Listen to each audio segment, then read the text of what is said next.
I kind of asked a little bit of this the other day, but you've been labeled as a game manager. And then Philip Rivers the other day was talking about how he's been called the same thing, and that's the negative connotations that kind of go with that. At least he believes that. How do you view that? How do you view yourself? Um, I think that's the funny part about this position. Um, if you win and you don't light up the stat sheet, you're a game manager. Um, if you win and you light up the stat sheet, you're a gunslinger. You win, or if you lose and light up the stat sheet, you're a gunslinger. So it's just, myself. I just try to play this game to win. Um, whatever everyone wants to label you, that's what it is. But at the end of the day, only thing that matters is how my teammates see me, how this organization sees me, and the way I carry myself on Sundays. Hey, Teddy, Mike Solarte, Spectrum News One. Good to see you again. Obviously, we've known that Christian wasn't going to be available. Now you know for the next 3 weeks he won't be at least. How much do you think the offense changes with Mike in there in his spot, and or does it change at all? And I do have a follow up after you have this one. No, we're continuing to just develop and create an identity for ourselves as an offense. So, we expect Mike to just come in and be Mike. We're not going to ask him to be anything more than that. Just going to try to put ourselves and our guys in the best position to be, the best version of themselves that they can be, whether it's in the run game or the pass game. And then kind of dovetailing off what David asked you about the game manager side of things, Coach Rule was saying he doesn't view you as that. He viewed you as a quarterback, considering your first two performances rallying the team from deficits. How are you grading yourself over the first two games of the season? Obviously, I mean, it seems like without a win, the grade's not going to be good, but you've done a lot of good things with this offense in the first two games. Yeah, we're doing some good things around here, but ultimately I grade myself by wins and losses. The individual stats and accolades mean nothing if you don't win the football game. So yeah, we're doing some great things, but there's still room for improvement every day that you step foot on that field. So ultimately you play this game to win. That's the common goal of this team. So for me, it's just stand within character and just trying to put our guys in the best position to win football games. Let's go to Miles for the next question, and then Josh Klein. Hey, Teddy. With Robbie Anderson, you guys have connected on, I think, all but 3 of the passes that you've thrown to him. Just what has led to that chemistry? And furthermore, do you feel like Robbie sometimes gets a bad rap from the outside about not necessarily having all the routes on the route tree? Yeah, that goes back to when you label quarterbacks game managers and gunslingers and things like that.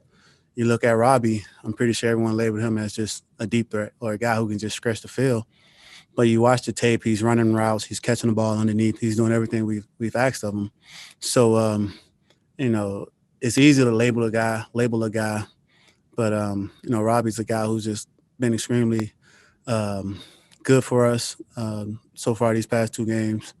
He's a guy who comes to work. He doesn't say much. He just does his job. He's always in the right place. And he's an easy target to throw to. So, we're glad to have a guy like him on our team and a guy who, can break the game open at any point. Hey, Teddy. Only 4 targets thus far through 2 weeks for your tight ends. Just curious, what is attributed to that? Or what can you attribute that to? Has it just been game plan or the reads not going that way? More involved. Yeah, we're trying to find ways to, get everyone involved. And, you never know, each week, a different guy might step up for us. So, who knows going into this game, it might be a game for the tight ends. We like our matchups across the board each week. So you just never know going into each week. Go to Jonathan Alexander and then Joe Person.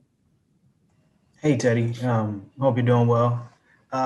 I just had a quick question, hoping to clarify something. I know you all, we're hoping to decide to do something for social justice. Was the decision, whether some people would stand and whether some people will hold up their fists or kneel, or is there anything else being done? I asked because I know the officers involved in the Breonna Taylor killing, weren't charged. So that's why I asked this question. Yeah, it was something that we talked about prior to week one. We talked about certain things as a team, and we came up with the decision that we would all, go out for the national anthem. Some guys would kneel, some guys would put their fist up, some guys would stand, and at the end of the day, we all had a decision to make, and each week we have a decision to make. And I think, at the same time, those are conversations that still need to be talked about. I understand that football is back, and it's easy to brush those things under the rug, but outside of the football game, we're all human beings in society, and I just feel like those are still some conversations that we could have. But I think what happens is we're all here for one reason, and that's to help the Carolina Panthers win football games, and that's first and foremost. But at the same time, like I said, that's a conversation that we'll just continue to have as the season go on. Eddie, wonder if you could sort of give us a glimpse into what kind of Mike Davis is like off the field. And did you know much about him prior to, a month or two ago? No, Mike is a cool dude, man. He's a guy, he doesn't say much. I think he says he's good at Call of Duty or something like that, one of those games. But no, Mike he's a true pro. He comes to work every day of the right mindset. And off the field, we haven't really had that time throughout OTAs or anything to, get to know each other. But we've been getting to know each other as a team, as an organization over these past 6 or 7 weeks. So we're just continuing to build that team camaraderie and get to know one another. But Mike is a guy, he carries himself the way that you want, a guy on your team to carry himself. So we're excited that he's on our team. All right, guys, we don't have much time left, so let's go to Jason Brown here, and then Skylar, and then Nate, you can ask your question last. Thanks, Preston. Hey, Teddy, it's Jason Brown, Spectrum News 1 again. When you look at the Chargers defense, is Bosa the guy that sort of is the catalyst? Is that the guy you sort of have to key in on first, or do they have multiple weapons out there that maybe keep you up at night when you're watching tape? Yeah, they have multiple weapons. You just look at that defense as a whole. They have athletic linebackers, have a couple veterans in the secondary, and then, of course, up front, you think of Bosa, but also Melvin Ingram as well. They have a solid defense who can get after the quarterback. We're aware of that. So, of course, going into this game, you want to know where, those guys are at all times and make sure we scheme them up and give ourselves a chance to, play pitch and catch with the wideouts or open run lanes for the running backs. Hey, Teddy, Scott Callen with Sports Illustrated. What's maybe one thing that you've learned about not only yourself but this team in the first 2 weeks, and just where do you see some areas of your game that you feel like you need to get better at in order to get the offense moving more efficiently? Throughout the first 2 weeks, you look at week one, we were efficient. We scored points on most of our drives, but we just got to finish those drives. We can't settle for field goals. I think one thing I've learned that if we have to, put together a 17-play drive, a 13-play, 15-play drive, we're able to do that. And it just goes to show how hard the guys have been working, whether it's conditioning, staying mentally locked in throughout those long drives, and just being physically able to sustain drives. As a team, we just want to continue to get better and put it all together, with the offensive side of the ball, defense side of the ball, and special teams all playing a complete game for 60 minutes. Teddy, the governor made an announcement yesterday that could get fans back in the stadium as soon as your next home game. How anxious are you to get fans back in there?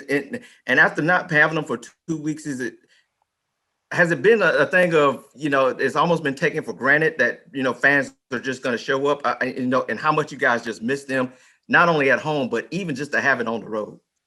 I mean, that's something, we just have a feel for once it happens. When I'm out there, the only thing that really matters to me is the 10 other guys that are on the field executing the play with me.